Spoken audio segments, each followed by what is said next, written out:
So say it with me. Andy Reid is a Super Bowl champion. I led off my first video of the night talking about that. I'm leading off this video because, it's just awesome, I bet Andy Reid has been waiting his entire life to hear the words Super Bowl champion Andy Reid, and now he's finally gotten it done. It's his 222nd career win, and it's a Super Bowl victory. Just unbelievable. It's so cool for Andy Reid. You have to feel so great for him. He's been such a good coach for so long, and for him to finally be able to be on the top of the mountain, it's very cool. And also I think it's worth mentioning that it wasn't just Andy Reid being on a team that had a lot of talent and were able to win. Andy Reid coached a great game. Andy Reid coached a great Super Bowl, and he got very creative, which is classic Andy Reid. Andy Reid did not get cautious here. Andy Reid, one of the things that he does so well is the way that he puts pedal to the metal. Maybe every now and then he struggles with clock management, but in terms of just his ability to be aggressive, I think that especially late in his career, he's done such a good job at being aggressive in terms of just the X's and O's. Again, not talking about like fourth downs or things like that, but even on fourth downs, he was aggressive. But yeah, he got very creative. I thought one interesting thing he did was literally the first play of the game. What's going to happen is that, so it's going to be basically a play action to the top half of the screen, but very different. Instead of just running a traditional play action like you might expect, instead what they're going to do is they're going to wait until that San Francisco edge rusher rushes in, and then their halfback is actually going to flip out to the bottom half of the screen, and Patrick Mahomes is then going to toss it to him. And so, watch. As you see, the edge rusher rushes in. He's a little bit confused now as to what's going on, but he's moving in. However, now when Mahomes is going to be able to pass it down to the halfback, he'll be able to run over and pick up some yards this way. Very clever play, I thought. It basically allows you to move a tackle up to block a linebacker. You don't have to block an edge rusher while still being able to run it in that direction. Very clever play, and also doing this on the first play of the game, very interesting, I think. Now, that being said, it actually isn't going to work out because of that block right there. As you see, a lineman misses the block, kind of. It's a bit of a tough block, so that's the downside of that play, but I just thought it was fun that on the very first play, Andy Reid kind of told the 49ers coaching staff, listen, we're not going to be playing it safe here. We're not going to be just doing some traditional things that you might be expecting. We're going to mix it up. We're going to use all of our best plays in the playbook in this game because it is the Super Bowl. We don't know when we'll be back. So we're going to put our best plays in right now, and you better be ready. And I love that. I think it's just awesome. I also like this goal line play. Again, we're having Andy Reid sort of use his legs on this play, where what's going to happen is that, first things first, what you see on the screen, those two Chiefs are blocking the two 49ers in front of them.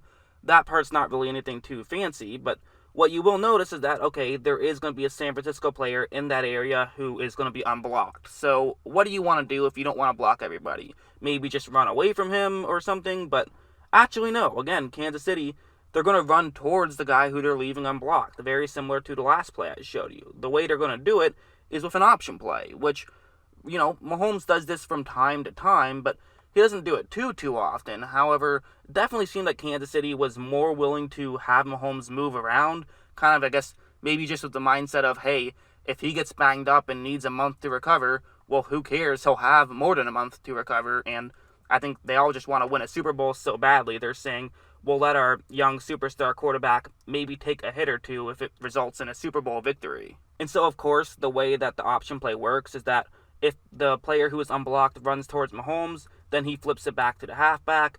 If he stays out wide to try to take away the halfback, then Mahomes is supposed to run it in himself. That's the way this play is supposed to work. And so as you see, Mahomes fakes as though he's going to the bottom half of the screen, does go to the top half of the screen, and at this point he has to make his decision, and it's not necessarily an easy decision, but clearly at this point Mahomes should take it in himself. He can probably get there. That's what he's going to do, and it works out perfectly. He is able to get the touchdown. Just some fun, clever play calling, I think. Yes, Mahomes can move, but that's not necessarily like his best quality. He can move. He's good at it, but obviously he's a lot better at throwing off balance 50 yards down the field. That's what we kind of know him for. But Andy Reid says, hey, I have a quarterback who has this talent, even if that's not what he's known for. I know we can use that to add some value to our team. Yes, on a regular season game, you might not want to do this too much because he could get hurt, but this is the Super Bowl. All bets are off. We have to win this game, and Andy Reid did whatever he could to win that game. Again, another fun play call. And speaking of fun play calls, it doesn't get quite more fun than a play like this. This is actually a 4th down and 1. What Kansas City is going to do is they're going to have a double team and have an offensive lineman get off that double team to block a linebacker. That part not anything too fancy, but for the Chiefs, they want to try to clear out this middle of the field as much as possible. And so they have a very clever way of doing that. If you look at number 15 right there, Patrick Mahomes, he is not lined up under center actually. He's a little bit off. So this is actually going to be a direct snap. But San Francisco doesn't know that. I mean, they see Patrick Mahomes is doing something a little bit odd, but what Kansas City is going to do is that they're actually going to swing one of their backs, who is in the backfield right now, over like that, and Mahomes is going to kind of fake as though this is an option play, which is going to confuse San Francisco. So then they can simply just have a direct snap, have their halfback run straight up the middle, and the hope is that 49ers get out of position. And as you see right when the ball is snapped, you look at those two San Francisco players, they both definitely did move down to the bottom half of the screen, which means that now they won't be able to make this play. They won't be able to clog up any holes in the middle, which basically guarantees for Kansas City they're going to at least get the first down on a 4th and 1, and that's what they need. They almost get the touchdown, but that's okay. They were eventually able to get the touchdown, of course, and so that's really just a clever play call. It's again, it's just fun. Andy Reid's one of the most fun guys to break down film on, and it's cool that we're able to do it in a Super Bowl victory now. Very fun. And while those plays are fun, actually one thing that maybe is less fun but more impactful, I think, was the fact that, so through a large part of this game, Kansas City was trying to not chip Nick Bosa, as in not have an extra player be blocking Bosa. And a large part of that was because I think they were just trying to make sure they had as much numbers deep downfield to make sure they can get guys open. But the problem was they just didn't really have much time to get guys open. And so I thought a good adjustment that Kansas City did was clearly their game plan was to not chip Bosa too much or just chip defensive linemen in general too much. But they definitely made a conscious effort to change that. And so because that's what they did, then the 49ers said, okay, well, now we got to get pressure onto Mahomes. Let's start blitzing guys. But once they did that, that's when Kansas City was really able to take over, like on this play. So they're going to have a tight end and a left tackle be able to block a defensive end right here. And so then for the 49ers, what they're going to do is they're going to send a defensive back kind of over like that.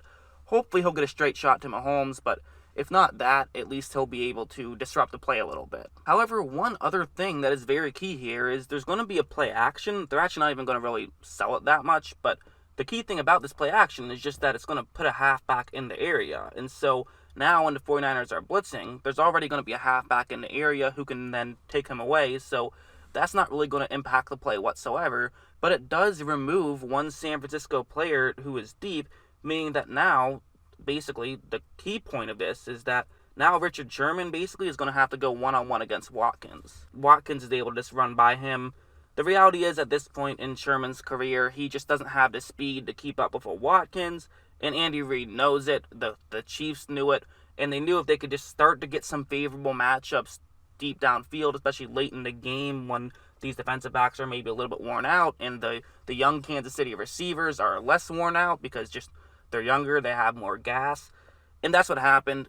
Kansas City was able to win, and what a comeback it was. I'm not going to lie, I thought this game was looking pretty close to being over twice. I thought early on when Jimmy Garoppolo threw an interception and it was looking like Kansas City could go up 2 scores, I thought that, I didn't think it was over necessarily, but I was starting to think like, okay, here we go. Kansas City is just going to kind of roll all over the 49ers. That didn't happen. San Francisco really fought back, and then once Mahomes threw that interception, that wasn't entirely his fault, but it was kind of his fault. He threw it behind Hill. It kind of bobbled off Hill and got intercepted. I thought then it might be over because that would have been such a crucial score there to make it a 1-score game. They weren't able to get it. But you know what? The 49ers just couldn't get it done on offense, really. They made a couple of mistakes, and then obviously the Chiefs took advantage. Mahomes was unstoppable late in the fourth quarter. He just was. And he didn't have his best game, but you know what? Andy Reid might have had his best game. He coached that game so perfectly. It was so fun to watch. The adjustments he made were great. The creative play calls were great. Just a blast, and it's very cool to see Andy Reid finally get a Super Bowl victory. It's been a long time coming, but he absolutely deserves it. And I think now it's fair to say, right? He's a Hall of Famer. I mean, I think we have to say that, you know. Everyone always said, well, he has to win a Super Bowl to be a Hall of Famer. Well, there's your Super Bowl. So I think that does it. I think he's a Hall of Famer now. Maybe he was already a Hall of Famer, but this kind of puts the nail in the coffin. So absolutely, congratulations to Big Red himself. What a game. What a way to do it. I thought it was just a blast to watch.